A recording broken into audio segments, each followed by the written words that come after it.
Hey there, welcome back to our Harkla YouTube channel. It's a great place to be. We're so happy to have you. I'm Rachel. And I'm Jessica. We're the Certified Occupational Therapy Assistants with Harkla, and today we're going to talk all about ocular motor skills. If you are like, what the heck are these? Ocular what now?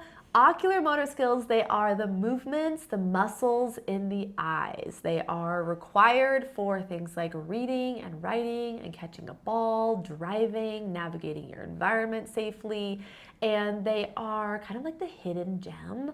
And it's just such we were just talking about this before we hit record, but it's just such important information for people to be aware of. Like, it's not just how well you see, like your eyes have to work together, and if they don't, we can see challenges like ADHD type symptoms. We can see things like that when our eye muscles aren't working together. So we're going to break down what these different eye movements are, like how they're helpful and how you can work on them, and for therapists, how you can kind of screen for ocular motor deficits. And what to do afterwards. Mm-hmm. The different components of ocular motor skills. Let's go over those first.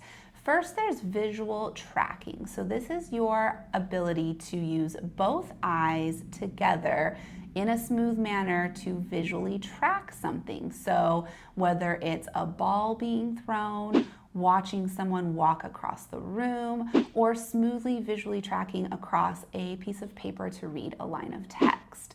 Your eyes have to be able to coordinate together, both sides, and do it in a smooth way in order to have success. Yep.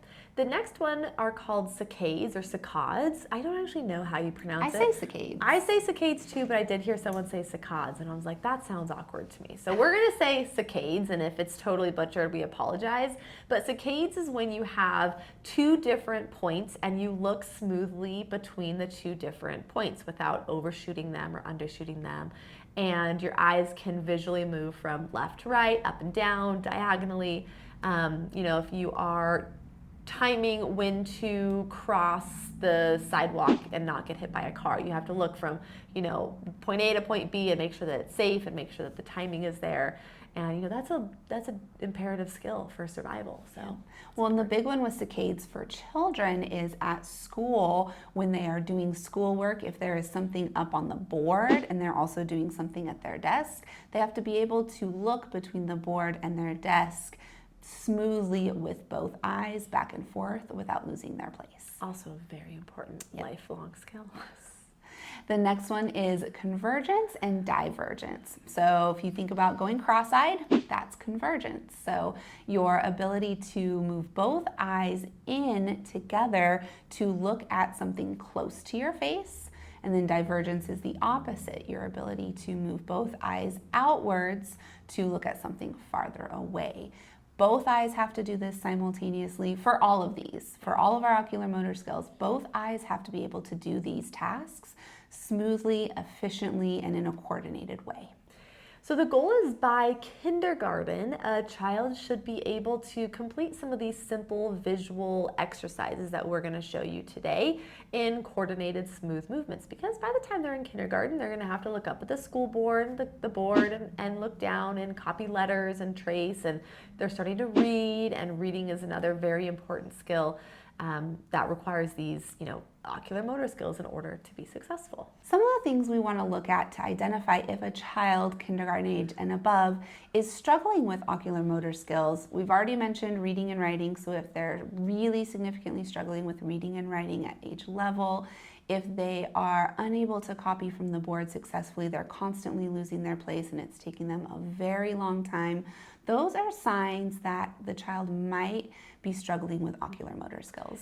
Even things like getting headaches while they're at school or trying to read or copy from the board, if they are struggling to learn ball handling skills like bouncing and catching a ball, or maybe they just avoid ball skills altogether, a couple of other potential signs that their ocular motor skills are behind or delayed. Yeah, another sign would be challenges with fine motor, dexterity, self-care tasks, things that require coordination of both sides of the body, like fasteners or self-feeding. If you think about eating a meal, you have to be able to look down at your food. You're watching as your fork comes to your mouth, especially for young children as they're first learning, right? We kind of don't look at our fork all the time now. But for younger children especially, those can be some signs. Yep. And the last one that we're going to chat about today is even gross motor skills, like climbing the stairs or going down a curb. You know, if they're falling and they're clumsy and they're tripping and they just really struggle with that body awareness, it's definitely something to look into. Now we're going to dive into how you can quickly screen to check and see if a child does have ocular motor deficits. This is a really great section for therapists working with kids, teachers if you have time to screen your students, or maybe talk to the school OT about screening students for ocular motor skills. This section is really great. If you're a parent, we still recommend that you check out this section of the video because it's still going to be so helpful to better understand what we're looking at, what we're talking about, and what the deficits look like. So the first one we're going to start with is just visual tracking or pursuits. And so it's pretty simple. What we're going to do is hold an item about a foot away from their eyes, and we're going to move it in different planes around their vision. So we're going to go horizontally, we're going to go vertically, we could even do a diagonal in both directions, maybe an infinity loop, a circle, and you're just going to watch what their eyes are doing. Are they able to visually follow the object or your finger? Are they losing it? Are they blinking a lot? Really observe what you're noticing when they are visually tracking that item. And you want to make sure you're going slow enough that it is easily trackable. So this could be a good one to try yourself first to make sure that you know what speed to go that's not too fast or too slow. And then also just keep an eye out to see if one eye is more successful than the other eye, because oftentimes one eye is, well, most of the time one eye is stronger than the other. We usually have a dominant eye, but just to notice if there are significant deficits and differences between the left and the right.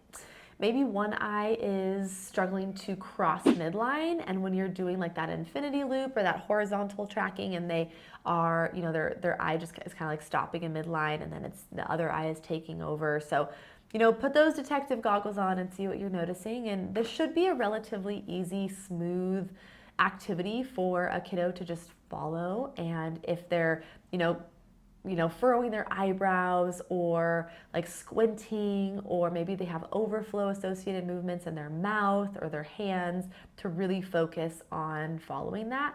Those are also signs that something is a little bit off. Let's look into it. The next one is visual saccades, and for this one you're going to need two objects. So oftentimes I'll use little pens. You can use your fingers, but it is helpful when you're doing these to use something that's interesting to look at for the child. So holding the two different objects about 1 to 2 feet away from the child's face, and you want them to be about 12 inches apart, you're going to ask your child to look between the two objects, and you can have the objects be different. So this is helpful. You could say, look between the purple pen and the blue pen, and go back and forth 10 times. And you'll do this in the horizontal position. You'll do this vertically, so one is on top of the other and they're looking up and down between the two objects. You can do this diagonally in both directions, and just keep an eye out to see if the child is able to smoothly go back and forth between the two objects. Are they able to accurately look at each target each time, or do they overshoot or undershoot the object? Are they able to smoothly cross midline when they're doing this in the horizontal or diagonal positions? And just keep an eye out if you notice signs of fatigue, like excessive blinking or closing their eyes, kind of similar signs of when you were doing the visual tracking as well. Keep an eye out and just take notes of anything you notice. If it's not smooth, coordinated, if they're undershooting or overshooting, these are signs that they might have some ocular motor deficits. The last thing that I want to mention with all of these exercises, specifically with the saccades, is if their head is moving or not. So if you give them the two objects and their whole head is moving in all the different planes or just one plane, instead of disassociating their eyes from their head, that is a sign too that their eyes aren't actually completing those movements. Yes, I'm glad you mentioned that. And when you do these activities, you can tell the child, you know, follow my pen with your eyes without moving your head. Look between the two toys with just your eyes, but don't move your head. You can tell them that so they know, and just keep an eye on if they are able to dissociate or not. You might even see them like tilt their head to the side in a way of like compensating, or like tilting it up or tilting it down. So keep in mind on their head position as well when they're doing these activities. Yep. Okay. The last one here that we're going to talk about is convergence and divergence. We kind of group them together because they're so closely related and opposite at the same time. Kind of confusing. But when we are testing convergence, we're going to grab an object like a pen, or something like a pen with like a marker cap on it, so that way they can see the pink marker cap, and you're going to have them just sit down, crisscross applesauce, sitting in their chair, and you're going to grab the object and you're going to bring it close to their nose. You're going to maybe start about a foot away from their eyes, bring it close to them, get close to their nose, and see if their eyes converge together, or see if their eyes go like cross-eyed, and then slowly move it away. And the goal with this one is that their eyes are smoothly following that visual. They're not jumping and getting fatigued. They're smoothly going in and out. And that's really the simple way to screen for the convergence and divergence. Yep. Now, if you are going through these 3 different screening activities, just note that your child, especially if they're younger, they might get fatigued. So it is okay to not do these all at once. If your child's a little bit older, you could probably go through these activities pretty quickly, and they shouldn't get too fatigued unless they do have ocular motor deficits, and then you'll see more fatigue occur. So let's say you are a parent or a therapist, and you have done all of these activities and you've screened your child's eyes, and you're like, okay, something's not adding up. I'm noticing there's something off. This very informal screening. What do you do next? We want to see a developmental optometrist or ophthalmologist who isn't just going to look at their vision, like how well are you seeing? Is it 20/20 vision? We want to find a developmental optometrist who can look at those underlying eye skills, a vision therapist, and they can do a formal assessment and let you know, okay, yes, this actually is an issue. Let's do therapy. Or you know what? It's not, maybe it is true ADHD, or maybe it's just another issue, and they can identify that. So that's the first step. If your child's in OT, maybe make sure that you talk to their OT about it. Say, hey, have you looked at this? Have you noticed anything? I'm seeing some challenges. Can we work on this functionally during OT as well? And fingers crossed, they will. And now we're going to give you 6 activities you can do that directly target ocular motor skills. These activities are going to work on all the things we've talked about: the visual saccades, the visual pursuits or tracking, and the convergence and divergence. This is why you're all here. This is the fun part. So the first activity is actually a free PDF download. We will link in the description of this video. And what it is you're visually just going to track the different objects on the chart. So you're going to look from the object on the top and match it to the object on the bottom, and you're going to go back and forth. And you can see when you're working on that, your eyes are moving in those different planes. We recommend doing this activity like in a crawling position, or in a tall kneel position, or sitting on a therapy ball. So not just a sitting position. We can get more bang for our buck when we work on these in different positions. The next activity is to play balloon volleyball. I feel like we recommend balloon volleyball in a lot of things that we talk about, but balloon volleyball is great, especially for younger children who maybe struggle with ball skills, throwing, catching, visually tracking the ball coming towards them. Balloon volleyball really slows it down and gives their eyes an opportunity to coordinate together to visually track. For older kids who maybe need a little more challenge, you can write letters, numbers, shapes, anything you want on the balloon. And as they are hitting the balloon back to you, they have to call out a number, a letter, say a word that starts with that letter, that kind of thing, to just add that challenge to it. But ultimately, balloon volleyball is a great addition to building those visual tracking skills. Another activity we always recommend is an infinity loop. So you can draw a big infinity loop on your wall. You can put it with painter's tape. You can just print it out on a piece of paper. But really we're just focusing on visually tracking in that crossing midline pattern. You can trace it with your hand and with your finger going in both directions with both hands.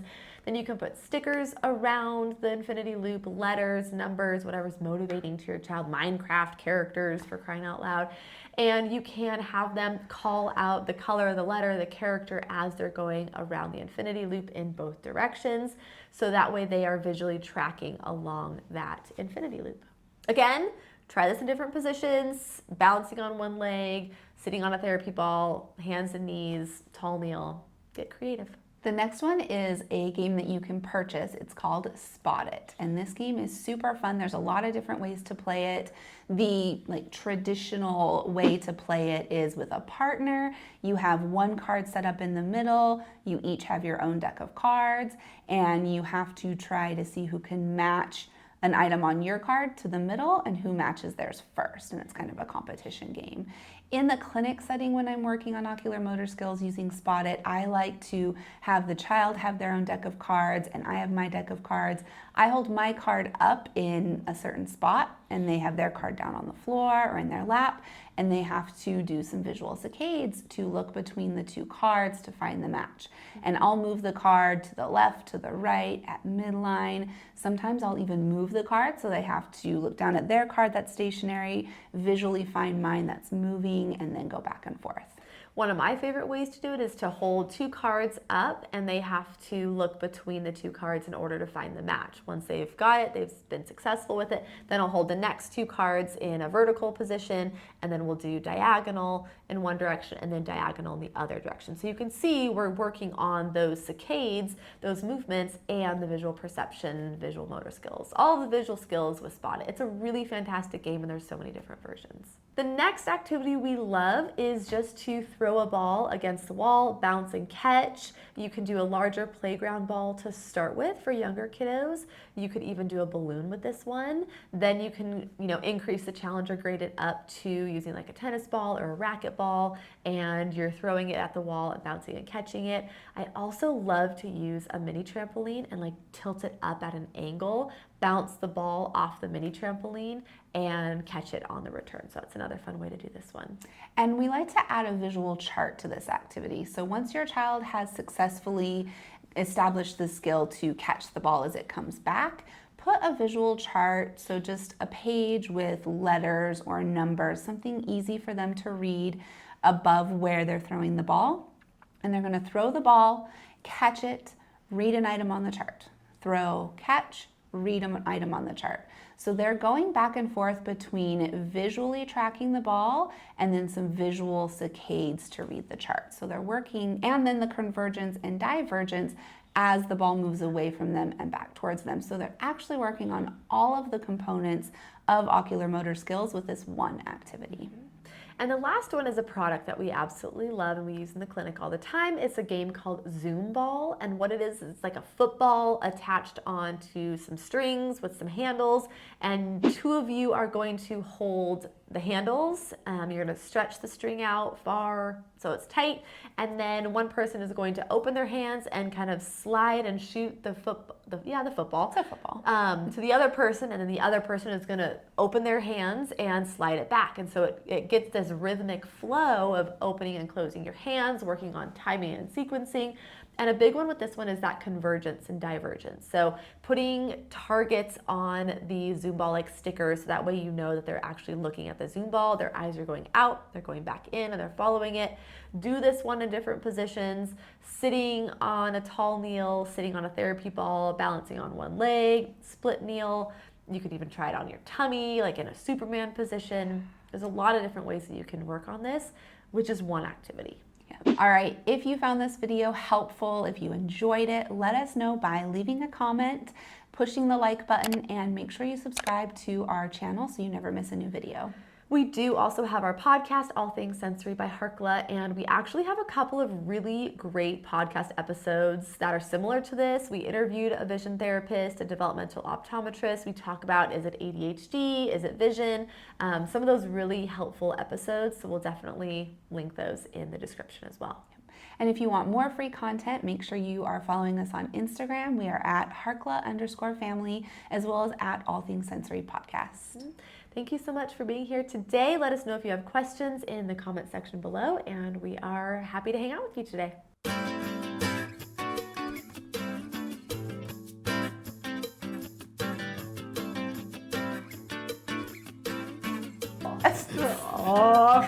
Oh.